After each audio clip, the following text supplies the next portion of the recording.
जय माता दी। दुर्गा सप्तशती का तृतीय अध्याय शुरू हो रहा है। महर्षि मेधा ने कहा, असुरों की सेना नष्ट होती देख करके उस सेना का सेनापति चिच्छुर क्रोध में भरकर देवी के साथ युद्ध करने के लिए आगे बढ़ा। वो देवी पर इस प्रकार बाणों की वर्षा करने लगा मानो सुमेरु पर्वत पर बादल पानी की धार बरसा रहा हो। तब देवी ने अपने बाणों से उसके बाणों को काट डाला तथा उसके घोड़ों व सारथी को मार दिया। साथ ही उसके धनुष और उसकी अत्यंत ऊंची ध्वजा को भी काट कर नीचे गिरा दिया। उसका धनुष कटने के पश्चात उसके शरीर के अंगों को भी देवी ने अपने बाणों से बीन दिया। धनुष और रथ घोड़ों के सारथी के नष्ट हो जाने पर वो असुर ढाल और तलवार लेकर देवी की ओर दौड़ा। उसने अपनी तीक्ष्ण धार वाली तलवार से देवी के सिंह के मस्तक पर प्रहार किया और बड़े वेग से देवी की बाईं भुजा पर वार किया, किंतु देवी की बाईं भुजा को छूते ही उस दैत्य की तलवार के 2 टुकड़े हो गए। इस पर दैत्य ने क्रोध में भरकर शूल हाथ में ले लिया और उसने भद्रकाली की ओर फेंका। देवी की ओर आता हुआ उसका शूल आकाश से गिरते हुए सूर्य के समान प्रज्वलित हो उठा। उस शूल को अपने ओर आते हुए देखकर देवी ने भी शूल छोड़ा और राक्षस के शूल के 100 टुकड़े कर दिए। साथ ही महाअसुर चिच्छुर के प्राण भी हर लिए। चिच्छुर के मरने पर देवताओं को पीड़ित करने वाला चामर नामक दैत्य हाथी पर सवार होकर देवी से लड़ने के लिए आया और उसे आते ही उसने शक्ति से प्रहार किया, किंतु देवी ने अपनी हुंकार मात्र से ही उसे तोड़कर पृथ्वी पर गिरा दिया। शक्ति को टूटा हुआ देख करके दैत्य ने क्रुद्ध होकर शूल चलाया, किंतु देवी ने उसको भी अपने बाणों से काट दिया। इतने में ही देवी का सिंह उछलकर हाथी के मस्तक पर सवार हो गया और दैत्य के साथ बहुत ही तीव्र युद्ध करने लगा। फिर वे दोनों लड़ते हुए हाथी से पृथ्वी पर आ गिरे और दोनों बड़े क्रोध में भरकर लड़ने लगे। फिर सिंह बड़े वेग से आकाश की ओर उछला और जब पृथ्वी की ओर आया तो उसने अपने पंजों से चामर का सिर धड़ से अलग कर दिया।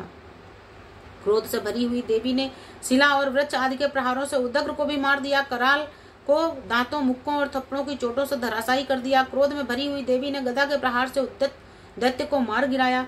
विंध्यपाल से वास्कल को और बाणों से ताम्र तथा अंधक को मौत के घाट उतार दिया। 3 नेत्रों वाली परमेश्वरी त्रिशूल से उग्रास से उग्रवीर और महाअनु नामक राक्षसों को मार गिराया। उन्होंने अपनी तलवार से विडाल नामक दैत्य का सिर काट गिराया तथा अपने बाणों से दुर्धुर और दुर्मुख राक्षसों को यमलोक पहुंचा दिया। इस प्रकार जब महिषासुर ने देखा कि देवी ने मेरी सेना को नष्ट कर दिया है तो वह भैंसे का रूप धारण करके देवी के गढ़ों को दुख देने लगा। उन गढ़ों में कुछ को उसने मुख्य प्रहार से, किसी को खुरों से, के वार से, कितनों को पूंछ की चोट से, कुछ को सींगों से, बहुतों को दौड़ने के वेग से, अनेकों को सिंहनाद से, कुछ को चक्कर देकर और कितनों को ही श्वास वायु के झोंकों से धराशायी कर दिया है। वो दैत्य इस प्रकार गणों की सेना में को गिराकर देवी के सिंह को मारने के लिए दौड़ा। इस पर जगदम्बा को बहुत क्रोध आया। उधर दैत्य भी क्रोध में भरकर धरती को खुरों से खोदने लगा तथा सिंहों से पर्वतों को उखाड़ उखाड़ कर धरती पर फेंकने लगा और गर्जने लगा। महिषासुर के वेग से चक्कर देने के कारण पृथ्वी क्षुब्ध होकर फटने लगी। उसकी पूंछ से टकराकर समुद्र चारों ओर फैलने लगा। हिलते हुए सिंहों के आघात से बादल खंड खंड हो गए और श्वास के प्रचंड वेग से उड़े हुए पर्वत आकाश से गिरने लगे। इस तरह क्रोध में भरे हुए राक्षस को अपनी ओर आते हुए देखकर चंडिका उसको मारने के लिए क्रोध में भर गई। देवी ने पास फेंककर दैत्य को बांध लिया। बंध जाने पर भैंसे का रूप त्याग कर उसने सिंह का रूप बना लिया।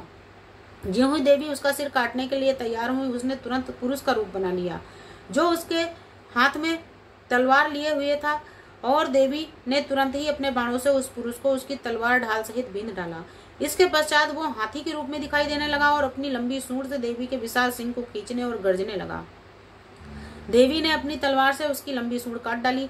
तब असुर ने एक बार फिर से भैंसे का रूप धारण कर लिया और पहले की ही तरह चर अचर जीवों सहित समस्त त्रैलोक्य को व्याकुल करने लगा। इसके पश्चात क्रोध में भरी हुई देवी ने बारंबार उत्तम मधु का पान करने लगी और अपने नेत्रों को लाल करके हंसने लगी। उधर बल और पराक्रम से के मद से मत्त हुआ दैत्य भी गर्जने तथा अपने सिंहों से देवी पर पर्वतों को फेंकने लगा। देवी अपने बाणों से उसके फेंके हुए पर्वतों को चूर्ण करती हुई बोली, ओ मूढ़, जब तक मैं मधुपान कर रही हूँ तब तक तू गरज ले, फिर मेरे ही हाथों से तेरी मृत्यु हो जाने पर देवता भी गर्जना करेंगे। महर्षि मेधा ने कहा। यूं कहकर देवी उछलकर उस दैत्य पर चढ़ गई और उसको अपने पैर से दबाकर सूल से उसके गले पर आघात किया। देवी के पैर से दबने पर भी वह असुर दूसरे रूप में अपने मुख से बाहर होने लगा। अभी वो आधा ही बाहर निकल पाया था कि देवी ने अपने प्रभाव से उसे रोक दिया। वो आधा निकला हुआ भी देवी से युद्ध करने लगा।